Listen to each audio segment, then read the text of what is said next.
Oi, turma do livro Cura e Libertação, José Carlos de Luca. Vamos lá, estudando. Você é quem decide o que vai ser eterno em você, no seu coração. Deus nos dá o dom de eternizar em nós o que vale a pena e esquecer definitivamente aquilo que não vale. Padre Fábio de Mello. Terapia mental. As mágoas nos fazem adoecer. Daí porque devemos interpretar quem nos ofende como doente. Se respondermos à ofensa, guardamos conosco a lata de lixo que nos foi jogada. O ensinamento do Cristo é uma verdadeira terapia mental. Chico Xavier.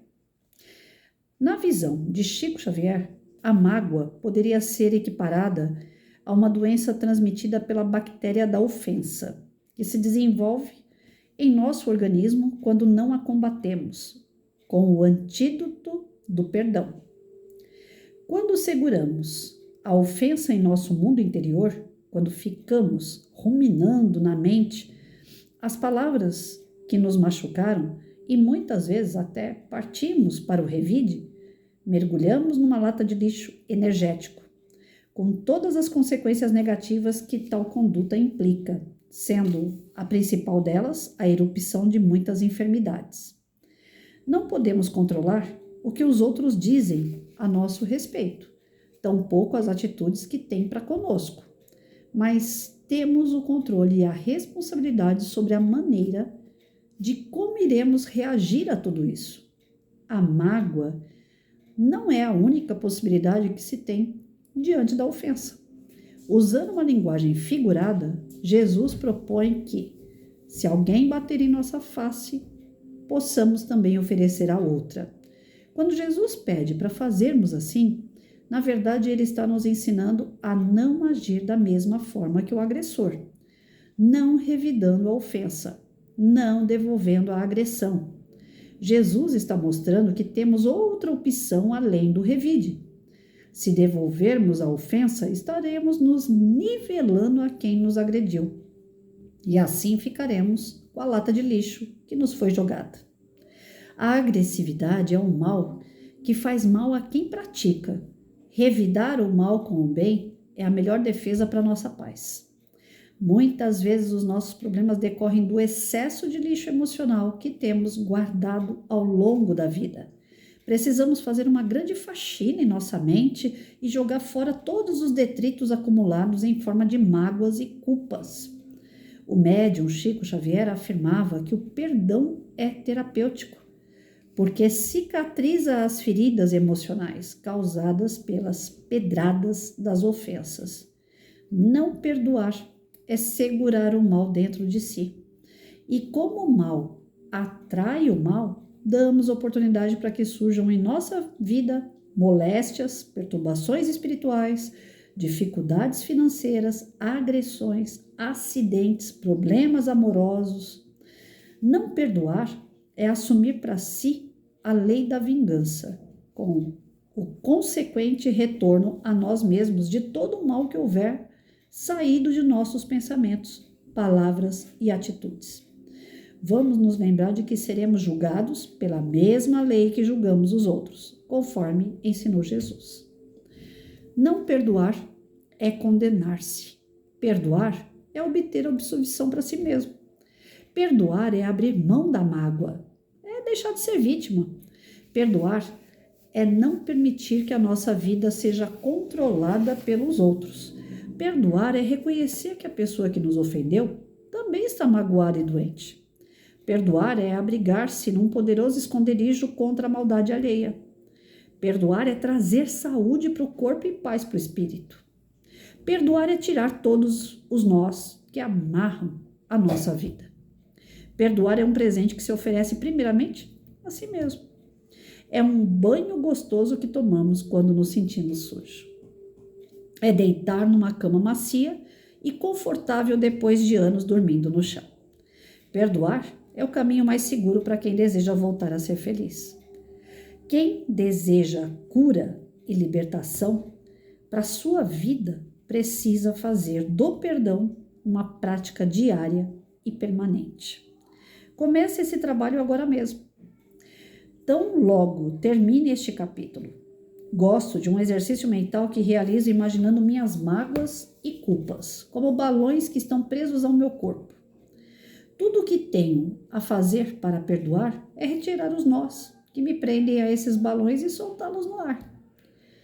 Visualizo fortemente os balões subindo às alturas até desaparecerem por completo da minha visão e da minha vida. E faço isso com imensa vontade de querer me desligar definitivamente do mal que entrou em mim. Sugiro que você faça esse exercício, sentindo Jesus ao seu lado, ajudando-o a soltar os balões e levá-los para bem longe da sua vida. Perdoar é isso, soltar, libertar-se de algo que nos amarra ao sofrimento, deixar ir o que nos machuca. Mas é preciso querer soltar, querer se desligar, porque muitos preferem segurar a mágoa ou a culpa para punirem aqueles que o ofenderam ou flagelarem-se com o próprio sofrimento. Eu compararia essa atitude com um verdadeiro suicídio. Quem não perdoa ao próximo ou a si mesmo está se matando aos poucos. A doutora Robin Kazarjian, terapeuta americana, aponta em seu livro pesquisas científicas que identificaram como característica psicológica-chave das pessoas com tendência ao câncer uma inclinação a guardar ressentimentos e uma marcada incapacidade de perdoar. Por isso está certo Chico Xavier, ao final, afirmar que as mágoas nos fazem adoecer e que o perdão é uma verdadeira terapia mental, pois tira da mente o lixo que pode cair em nosso corpo. O perdão é, assim, o mais eficiente remédio para a cura e libertação dos nossos males. Mas a decisão de tomar o remédio é de cada um de nós. Estarei torcendo para que você solte o quanto antes os balões que estão impedindo a sua felicidade. Dá para parar? Adivinha o que ele está fazendo? Você para, hein? Ele fica lambendo e mordendo a pata dele. Já coloquei pimenta, mas não adianta. Mania de velho, isso é cachorro velho. Olha lá, eu brinco com ele, ele deita. Ele sabe que tá errado. Então vamos lá. A questão de você guardar ou não a mágoa, não tem ninguém que possa resolver, a não ser você mesmo, eu mesmo. Gente, hoje eu fui visitar uma amiga. 2 amigas, na verdade. Ela e a mãe dela, e fui ver a bebezinha dela, a Cris.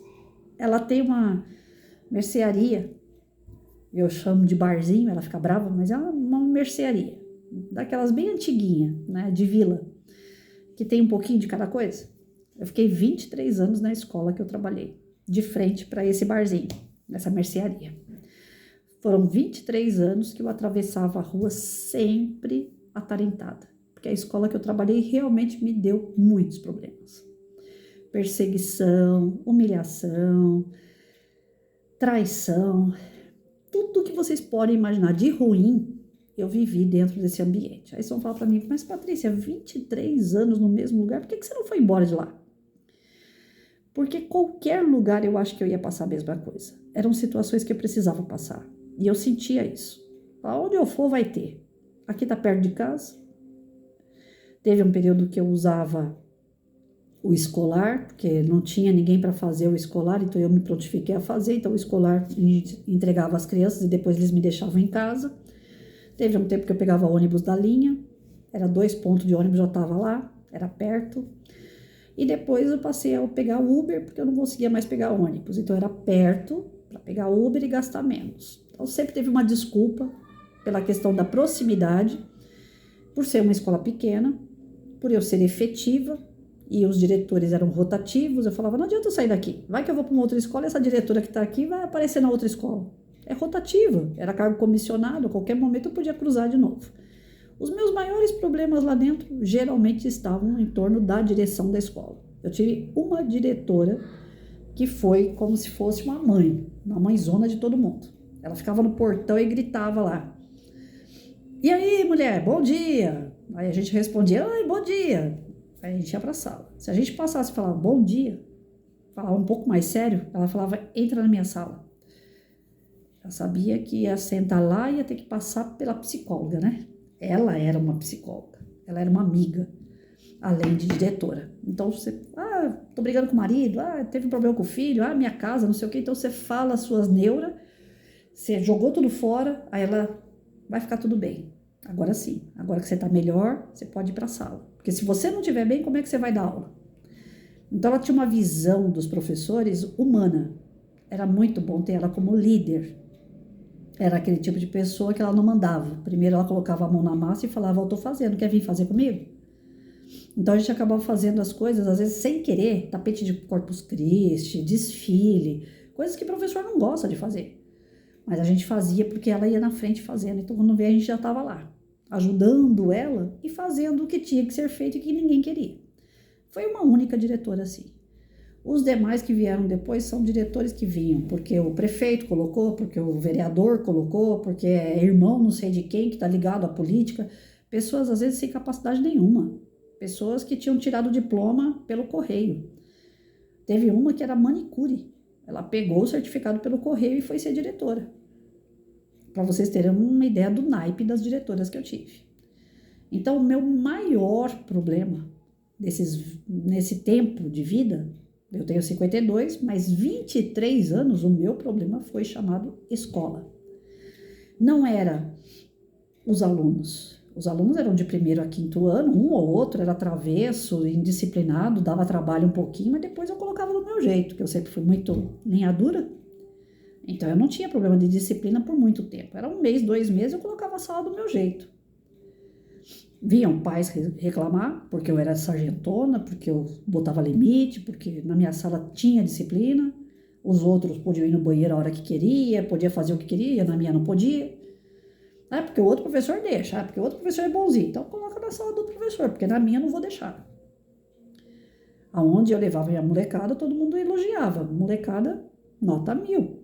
Em comportamento eles não me davam trabalho, mas às vezes no começo os pais não entendiam e ficavam bravos comigo, dava problema com os pais. Mas o problema maior que eu tinha não era pais, não eram alunos. Os problemas maiores que eu tinha era justamente a falta de apoio da direção. Porque esse pai chegava reclamando a diretora, em vez de tentar contornar a situação, que é o trabalho deles, não. Aí, a senhora quer reclamar do professor? Vamos lá, o que a senhora quer reclamar? E já fazia reclamação por escrito. Aí, dali já começava a perseguição. Então, muitas vezes eu fui perseguida pela parte escrita. Se chegar no livro da escola lá, a professora falou grosso com o aluno, a professora colocou o aluno para fazer lição fora do horário. Porque às vezes o Joãozinho não fazia lição no horário que eu estava lá dando aula. Eu falava para a mãe: pode ficar sentada aí no porta esperando, que enquanto ele não terminar de fazer a lição, ele não sai da minha sala. Eu tinha uma outra turma, eu enfiava o Joãozinho no meio da minha outra turma e ele tinha que fazer a lição até terminar.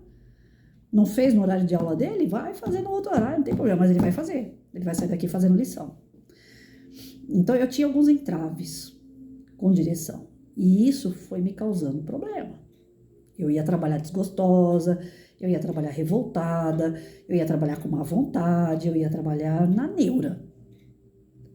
Aí, com o passar do tempo, veio grupos de professores que estavam nesse ambiente que já não era muito unido, porque essa primeira diretora já tinha ido embora, e as outras que vieram não sabiam lidar com o grupo.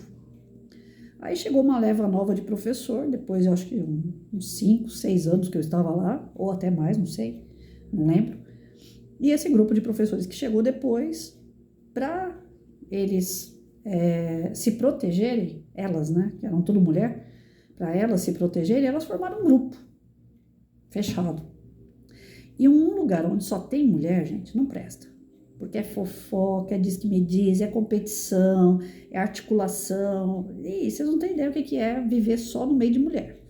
Tem que ter mesclado. O ambiente tem que ter homem e mulher para poder equilibrar. Porque só mulher ou só homem não presta. Aí começou. Uma usa roupa assim, a outra usa roupa assado. Uma usa sapato baixo, a outra usa sapato de salto. Uma usa cinto que brilha, a outra quer usar o cinto mais largo para brilhar mais. Uma coloca cartaz na parede, a outra quer colocar 10 cartazes na parede. Aí começou aquela competição, aquela coisa toda de baixaria. Quem quer ser melhor aqui? E eu fazia um trabalho fechado. Eu fechava a porta da minha sala e dava aula lá dentro. Eu não ia nem no banheiro. Nessa época eu parei de ir no banheiro. Eu comecei a ter infecção urinária até não querer mais. Porque eu falei, eu não vou ficar no meio desse jogo delas aí. Isso aí não me interessa. O que me interessa aqui é a criançada. Eu entrava na sala dos professores, eu quero falar de tal aluno. Ah, não, agora é intervalo. Ficar falando de aluno agora não. Chegava em reunião, elas estavam vendendo calcinha, vendendo Tupperware. Eu não vou falar que eu não comprava uma coisa ou outra, porque ia ser hipocrisia. Mas eu cheguei a comprar umas coisas ou outras dentro da própria escola num horário que não era permitido. Era um horário de reunião. Era para estar falando de aluno. Mas só para vocês terem uma ideia o que rolava dentro de uma escola. Até produto erótico já chegou a vender dentro de uma escola. Que aí foi a gota. Quando eu vi produto erótico espalhado em cima de uma mesa, onde um pai podia entrar na escola e ver aquela cena, aí eu já estava comprando briga mesmo. Aí eu comecei a comprar briga. E quando você começa a comprar briga, você começa a ter rivais declarados. Você começa a guardar mágoas declaradamente. Eu não gosto de você, não chega perto de mim. Eu não quero conversa com você. E algumas eu cheguei a fazer isso. Pro meu azar, uma delas virou diretora. Aí eu falei, agora lascou. Agora vai me perseguir até não querer mais. E a outra virou coordenadora. Falei, agora a casa cai. E dito e feito. O que eu esperava aconteceu. Vieram para cima. E a minha mágoa cada vez aumentando. A minha raiva, minha ira, meu nervoso, trabalhava desgostosa. O único problema é que eu nunca descontei nas crianças. Então eu descontava em mim. Eu comecei a, como que eu falo? Me martirizar, sofrer com aquilo. Aí vem os problemas pessoais, que vez ou outra eles aparecem, independente da nossa vontade, mais os problemas que eu estava enfrentando na escola, mais problema de saúde com os pais.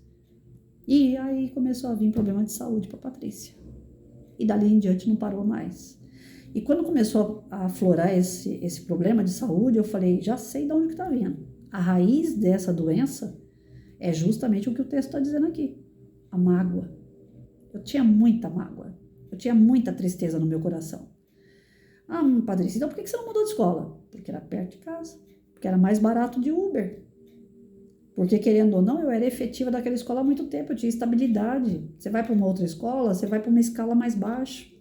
É difícil você pegar a sala de aula no horário que você quer pegar. Você fica como o resto para poder pegar. Então, ali não, era uma das primeiras a pegar a minha aula. Era cômodo para mim. Mas eu tive que pagar um preço alto.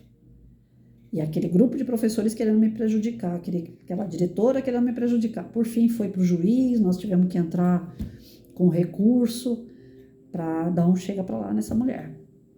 E eu consegui tirar ela da escola. Colocaram ela numa outra escola. A pessoa é tão difícil que lá na outra escola teve processo de mais 3 professores em cima dela. Agora ela está voltando para a sala de aula. É uma pessoa complicada. Mas hoje, visitando minha amiga, a mãe dela, a filhinha dela, eu tive essa notícia que ela estava voltando para a sala de aula. Eu falei, é uma pessoa que não para. É uma pessoa que ela quer prejudicar as pessoas o tempo todo. E quando falou dessa distinta, meu coração chegava a ficar vibrando assim. Eu falei, meu Deus, eu estava tão de boa. Tem horas que eu esqueço dessa cidadã.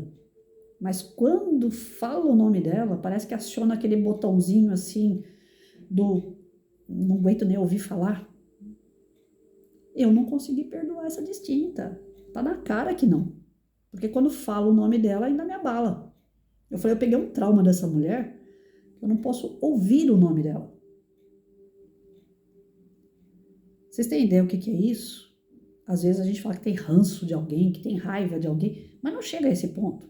Se fala da pessoa, você não sente nada. Eu não, quando fala, eu sinto. Eu peguei trauma. Eu não quero ouvir, eu não quero falar, eu não quero saber dela. Porque me faz bem não saber. Se eu lembro, o que acontece? Energeticamente eu me uno a ela. E aquela energia pesada que ela tem, vem até mim e me faz mal. E aí acumula no lixinho chamado dentro do perispírito, né? O nosso perispírito, ele podia ser um pote de ouro, se a gente acumulasse coisas boas dentro dele. Mas nós somos imperfeitos, a gente acaba usando o perispírito para ser um potinho de lixo, porque é nele que vai acumulando as nossas tristezas, dores, ânsias, frustrações, desilusões, tudo que é ruins. E aí tem uma hora que esse lixinho transborda. Quando ele transborda, ele vai para onde? Para o físico. Vira doença.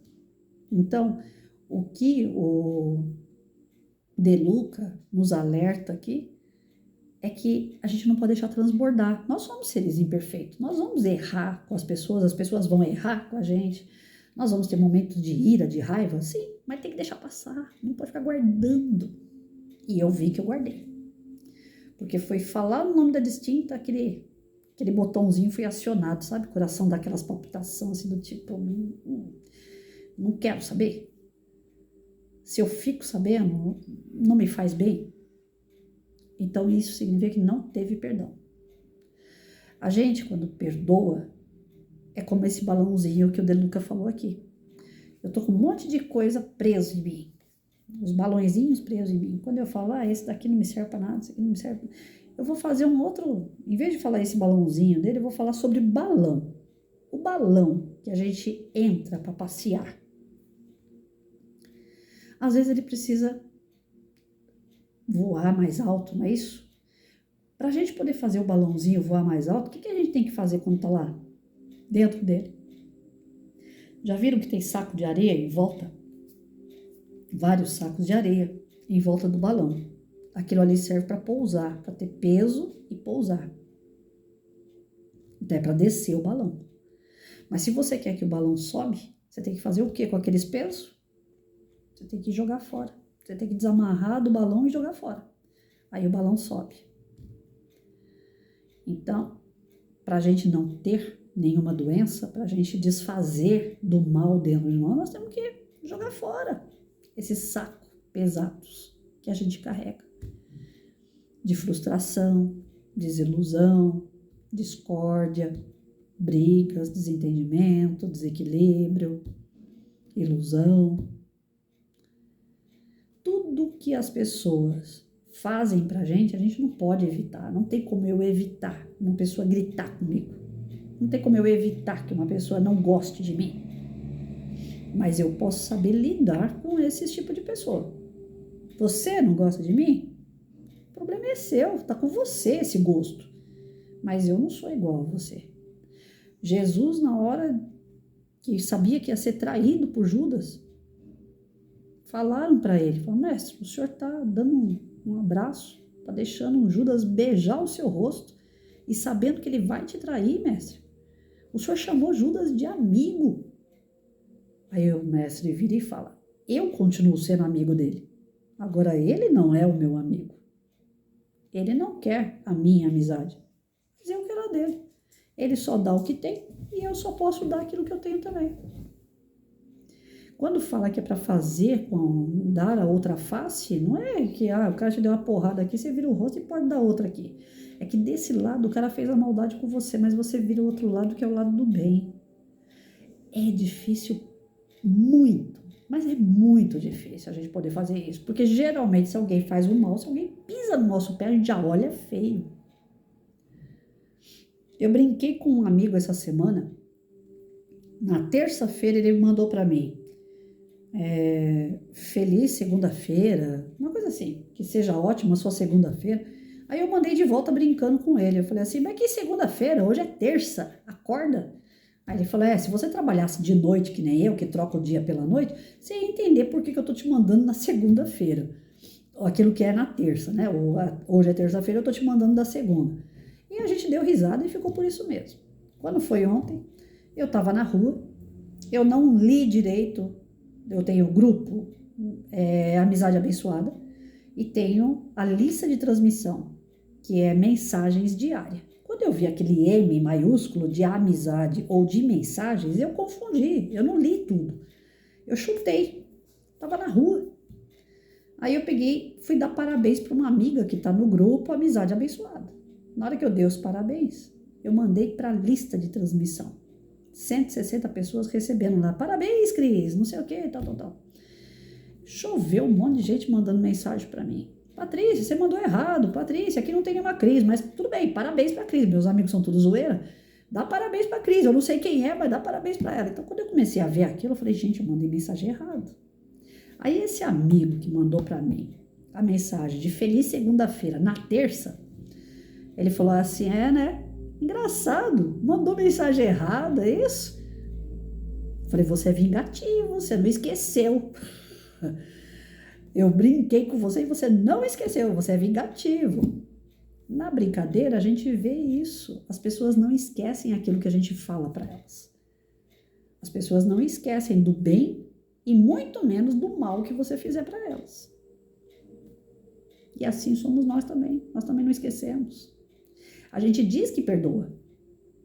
Eu pedi desculpa para ele quando eu brinquei com ele. Ele desculpou, mas ele não esqueceu. Então, o perdão, na verdade, não é desculpar. O perdão é esquecer. A pessoa fez. Ela que fez. O problema é ela. Não sou eu não tenho que carregar. Essa criatura que eu tô falando para vocês, ela tá pulando de escola em escola. Aonde ela vai tem novidade. Agora, danar o povo a fazer processo contra ela. Eu iniciei com essa história de dar processo nas costas dela. E aonde ela vai, ela recebe processo. Sabe o que vai acabar acontecendo com uma mulher que está pegando idade? Vai acabar desempregada desse jeito. Pelo jeito que ela é. Ninguém vai precisar fazer isso. Ela está se destruindo. Porque é dela isso. Agora, se eu entrar em sintonia com esse tipo de pessoa, eu fico igual ou pior do que ela. Porque, além de tudo, ainda tem um pouco de conhecimento, coisa que ela não tem. Ela anda com o terço pendurado no pescoço, mas faz maldade até não querer mais. Então, a gente vê que o espírito dela é ignorante. Não é sábio. Não tem moral. Então, se a gente vê que o outro tem menos do que a gente tem que... Não é pagar com a mesma moeda. É esquecer. É perdoar. Não é só desculpar, é perdoar, é lavar as mãos e falar, esse aí vai se enrolar sozinho, você não precisa fazer nada. Na época que eu processei, era uma forma que eu tinha de conter ela, não para o mal. Eu não queria revidar, eu não queria fazer nada para o mal. Tanto é que a própria secretaria, não, você pode contar tudo, até mais, não sei o quê, porque ela realmente é isso. Eu falei, opa, eu só vou contar aquilo que aconteceu comigo. Eu não vou contar o que acontece com o aluno, não vou contar o que acontece com outras pessoas, aí é cada um. Eu vou contar o que acontece comigo. Eu quero frear, eu quero dar um basta. Eu não quero que ela parta mais daqui para dentro. Aqui comigo eu não quero mais que ela se meta, só isso. Não quero fazer mal, não quero que ela perca o cargo. Falaram para mim, ela vai perder o cargo dela de professora. Eu falei, não, ela está agindo como diretora, ela tem que perder o cargo de direção. E na minha escola não deu certo comigo. Mas vai que numa outra escola dá certo. Só que não dá. Você dá oportunidade para ela e não dá certo. Porque é dela não dá certo. Só que uma pessoa dessa arrasta outras. Arrasta tanto pro bem como pro mal. Porque as pessoas que veem que o jeito da pessoa é toda torta assim, acaba tentando se imunizar como? Fazendo o contrário. Pro bem. Então ela testa a gente, ela prova a gente, porque a gente se desenvolve, se torna a pessoa melhor diante de tanta maldade. A gente não quer ser igual, a gente não quer fazer a mesma coisa que ela. E desenvolve pro mal também, porque tem aqueles que vão no embalo. Tem aqueles que vão agir igual ela, sob a cobertura dela, dando apoio para ela e recebendo. Então, a gente tem que, no dia a dia, são pessoas assim que vêm para testar a gente, são talvez inimigos do passado, pode ser. Vai saber o que a gente fez com uma pessoa dessa no passado, que ela não esqueceu, ela não perdoou. Mas a gente vai guardando. E depois o mal maior fica onde? Dentro de nós mesmos. E isso vira doença. Tanto é que, no meu caso, virou. A poliomielite, ela estourou. É comprovada pela ciência que a poliomielite, ela estoura no corpo. Ela pode ou não estourar. Tá lá no DNA, tá quietinha lá. Mas você vai agregando. Um monte de nervoso, um monte de coisa ruim e pensamento negativo. E você tá desorientada, você tá desequilibrando. E quando vê, bom, bomba estoura. Quando ela estoura, já não tem mais o que fazer. Você vai tomar remédio pro resto da vida, até enquanto for permitido por Deus, porque é uma doença que mata logo. Ontem eu tive no médico para trocar a medicação depois de 30 dias que trocou e não deu certo. Então é uma luta constante para se manter viva.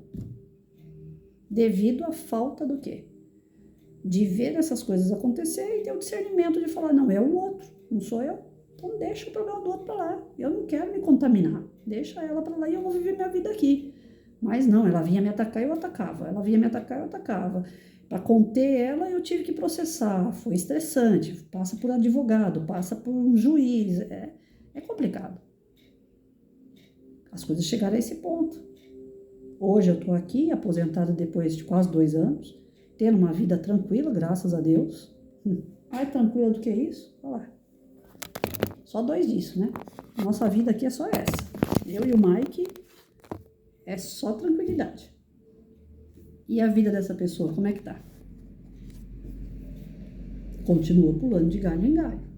E qual vai ser o final de uma pessoa como essa? A gente já sabe. Se eu estourei e tenho sequela, um dia vai acontecer com a pessoa igual ou até pior. Eu tô rezando para isso acontecer na vida dela? Não, que Deus tenha misericórdia, porque uma pessoa dessa daí, se for sofrer as consequências de toda a maldade que ela já fez, vai ser triste o final dela. Então nós temos que lavar as mãos, temos que deixar de lado. E para a gente esquecer o mal, é só fazendo o bem, não tem outro caminho. Não tem como combater o mal fazendo o mal, porque a gente mesmo vai se cobrar, a gente mesmo vai perceber que esse não é o caminho. Quando eu fiz esse processo, eu ficava na dúvida se o que eu estava fazendo era certo ou errado. Mesmo que era alguma coisa para me defender, para conter essa pessoa, eu ficava na dúvida. Falava, será que eu estou fazendo certo? Será que eu não tenho que deixar para lá e ela se lascar sozinha para lá? Aí o próprio espiritismo, ele traz pra gente, não se deve combater o mal com o mal, mas também não pode deixar o mal crescer. Então nós temos que conter, de alguma forma tem que conter. Tanto é, uma vez uma policial amiga minha falou assim, Patrícia, eu tô numa dúvida danada, se eu devo continuar na polícia ou não, porque eu sou evangélica e lá tá escrito na Bíblia que a gente não pode matar o nosso inimigo.